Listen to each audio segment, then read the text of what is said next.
Assalamualaikum warahmatullahi wabarakatuh. Jumpa lagi dengan saya, Sari Hayati Channel. Oke, sebelum kita melanjutkan, silahkan kalian like, share, dan subscribe video ini agar kalian tidak ketinggalan video-video saya berikutnya. Baiklah, materi hari ini yaitu mengenai norma penghitungan penghasilan neto atau NPPN. Adapun dasar hukum dari norma perhitungan penghasilan neto, yang pertama adalah pasal 14 Undang-Undang Nomor 36 Tahun 2008 yang berlaku sejak 1 Januari 2009. Isinya tentang perubahan keempat atas Undang-Undang Nomor 7 Tahun 1983 tentang pajak penghasilan. Kemudian dasar kedua yaitu KED garis mendatar 536 garing PJ garing 2000, yaitu berlaku sejak tahun pajak 2001 tentang norma penghitungan penghasilan neto atau NPPN untuk wajib pajak yang dapat menghitung penghasilan neto dengan menggunakan norma penghitungan 3 per garis mendatar 4 garing PJ garing 2009 berlaku sejak 1 Januari 2009 ya, tentang petunjuk pelaksanaan pencatatan bagi wajib pajak orang pribadi. Nah, bersama ini juga terdapat link ya untuk besarnya norma penghitungan penghasilan neto seperti yang tampak di layar. Silahkan kalian klik ya untuk mencari berapa besarnya norma penghitungan masing-masing penghasilan. Oke, kita lanjutkan. Penggunaan norma penghitungan penghasilan neto yang pertama yaitu yang boleh menggunakan NPPN atau penggunaan norma penghitungan penghasilan yaitu wajib pajak orang pribadi yang melakukan kegiatan usaha atau pekerjaan bebas yang peredaran brutonya dalam 1 tahun itu kurang dari 4.800.000.000 boleh menghitung penghasilan neto dengan menggunakan norma penghitungan penghasilan neto dengan syarat memberitahukan kepada Direktur Jenderal Pajak dalam jangka waktu 3 bulan pertama dari tahun pajak yang bersangkutan. Jika wajib pajak orang pribadi yang tidak memberitahukan kepada Direktur Jenderal Pajak untuk menghitung penghasilan neto dengan menggunakan norma penghitungan penghasilan neto dianggap memilih menyelenggarakan pembukuan, maka di sini dia punya kewajiban. Wajib pajak orang pribadi yang menghitung penghasilan netonya dengan menggunakan norma penghitungan penghasilan neto ini wajib menyelenggarakan pencatatan.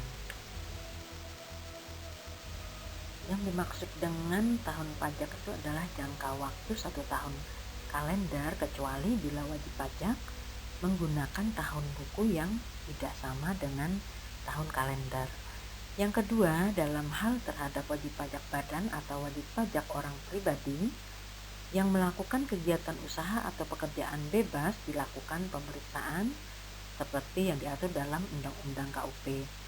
Jika ternyata wajib pajak orang pribadi atau badan tersebut tidak sepenuhnya menyelenggarakan pembukuan atau tidak bersedia memperlihatkan pembukuan atau pencatatan atau bukti-bukti pendukungnya, maka penghasilan netonya dihitung dengan menggunakan norma penghitungan penghasilan neto. Ketiga, pemberitahuan penggunaan NPPN dianggap disetujui jika pemberitahuan penggunaan norma penghitungan penghasilan neto yang disampaikan dalam jangka waktu 3 bulan sejak awal tahun pajak yang bersangkutan dianggap disetujui, kecuali berdasarkan hasil pemeriksaan ternyata wajib pajak tidak memenuhi persyaratan untuk menggunakan norma penghitungan penghasilan neto.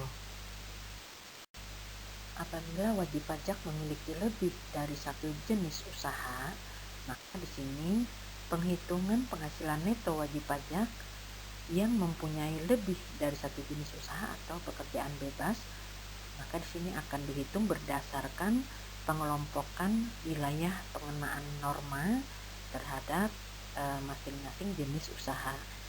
Kemudian juga penghasilan neto wajib pajak yang mempunyai lebih dari satu jenis usaha atau pekerjaan bebas, yaitu penjumlahan penghasilan neto dari masing-masing jenis usaha atau pekerjaan bebas yang dihitung.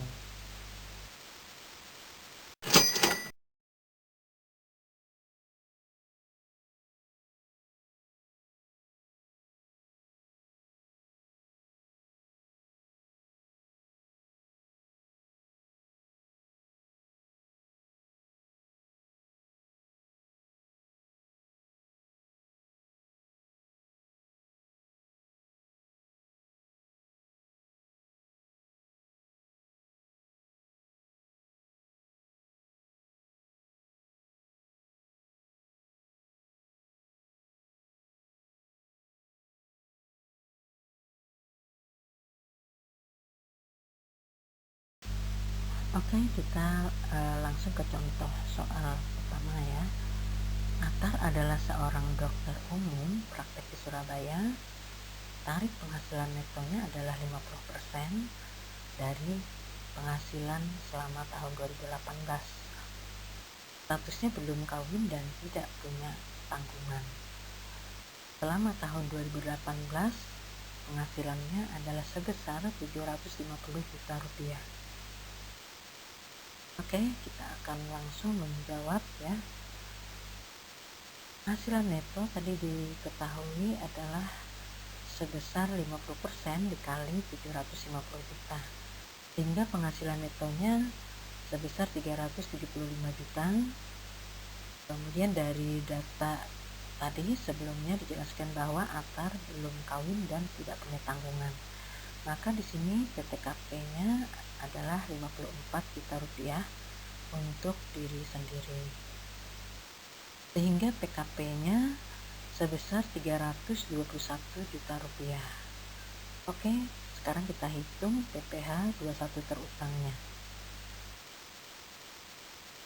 Lapisan pertama yaitu tarif 5% dikali dengan 50 juta ya, yaitu dapat diketahui PPh 21 terutangnya sebesar 2.500.000 rupiah. Berikutnya tarif kedua, yaitu lapisan kedua adalah 15% dikali dengan gaji atau pendapatannya penghasilannya sebesar 200 juta rupiah. Nah, dapat diketahui PPh 21 terutang untuk lapisan kedua, tarif kedua sebesar 30 juta rupiah.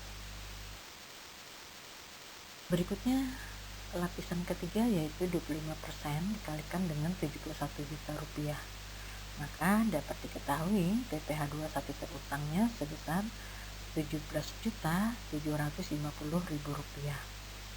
Sehingga total keseluruhan PPh 21 terutang tahun 2018 adalah sebesar 50 juta rupiah 250.000.